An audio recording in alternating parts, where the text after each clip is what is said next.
में मैथ्स में ऐसा क्या पढ़ें कि जो थोड़ा सा मेरा स्कोर गेन हो जाए, कि मेरा वीक है सर पर मैं थोड़ा सा कुछ करना चाहता हूं, तो उसके लिए मैं कुछ चैप्टर्स भी आपको दूंगा कि भाई इनको पढ़ लेना बस चैप्टर्स को, ठीक है, तो आपका बेड़ा पार हो सकता है। आपके लिए मैं मैथ्स में जो स्पेशल, मैं ये कहने वाला था कि मैथ्स में जो स्पेशल हिदायत, क्योंकि मैं मैथ्स का टीचर भी हूं और मैंने आपको बैच में पढ़ाया भी आधा मैथ्स, मैं उस लिहाज से कह रहा हूं कि एलसीएम और एचसीएफ ये चैप्टर्स वो हैं जो मैंने 8 नंबर लिखे हैं, हालांकि 9 चैप्टर्स हैं, वो है कि जिनसे पूरा मैथ्स ही आ जाएगा। लगभग 17-18 क्वेश्चन, 20 में से 17-18 क्वेश्चन इन चैप्टर से आ जाते हैं।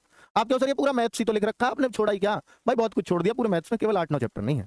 और मैं दिखा रहा हूं आपको एलसीएम एचसीएफ से लगभग 2 क्वेश्चन पूछे जा रहे हैं पिछली बार से, एवरेज में भी आप ये मान लो 2 क्वेश्चन। तो आप इन चैप्टर्स को, तो बहुत आसान चैप्टर्स है, इनको तो स्ट्रॉन्ग करने में कुछ नहीं जाता आपका। अब मैं बात करूं परसेंटेज, प्रॉफिट लॉस, अगर इनको पढ़ लोगे तो इन दोनों से कुल मिला के आपके 5 क्वेश्चन 100% कंफर्म हो जाएंगे, प्रॉफिट लॉस और परसेंटेज को। सर इनको पढ़े कहां से? तो पढ़ने के लिए एक तो हमने बुक भी दे रखी है आपको एसएससी जीडी की मैथ्स की, उससे बेस्ट तो कोई बुक नहीं हो सकती, ठीक है, उसके लिए, क्योंकि वो सिर्फ जीडी के लिए बनी है। बाकी आप नॉर्मल बुक पढ़ते हैं तो भी कोई दिक्कत नहीं है, बस आप इन चैप्टर्स को कर लीजिएगा। अगर मैं बात करूं टाइम एंड वर्क, बहुत आसान चैप्टर्स में गिनती है, बहुत आसानी से कर सकते हो, 2-3 नंबर आपके पक्के, 2-3 क्वेश्चन, रेशियो प्रोपोर्शन 2 क्वेश्चन आने ही आने हैं, ठीक है। और इंटरेस्ट, इंटरेस्ट में भी अगर सिंपल इंटरेस्ट और कंपाउंड इंटरेस्ट दोनों की बात करूं तो कंपाउंड इंटरेस्ट ज्यादा इंपॉर्टेंट रहेगा, क्योंकि पहले भी ऐसे ही रहा है, सीआई से ज्यादा क्वेश्चन आए, पर ऐसा जरूरी नहीं है कि पिछली बार जिससे ज्यादा आए इस बार भी उससे ज्यादा आएंगे, ऐसा ही भी इंपॉर्टेंट हो सकता है। तो ये आपको इंटरेस्ट पढ़ना ही पड़ेगा, ठीक है, और बहुत मुश्किल चीज नहीं है इंटरेस्ट को पढ़ना, ठीक।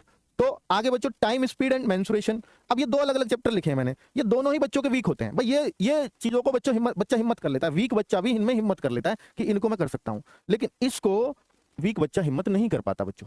तो अब उसको क्या करेंगे, टाइम स्पीड और मेंसुरेशन, ये थोड़ा सा मुश्किल चैप्टर्स में गिनती होती है, तो बच्चे यहां पर थोड़े से फंसने लगते हैं, सर इन दोनों को नहीं कर सकते। अगर इन दोनों को भी नहीं कर सकते तो ये 15 क्वेश्चन का डेटा मैंने आपको दे दिया है, 15 नंबर आपके इतने में से आ जाएंगे बड़े आराम से।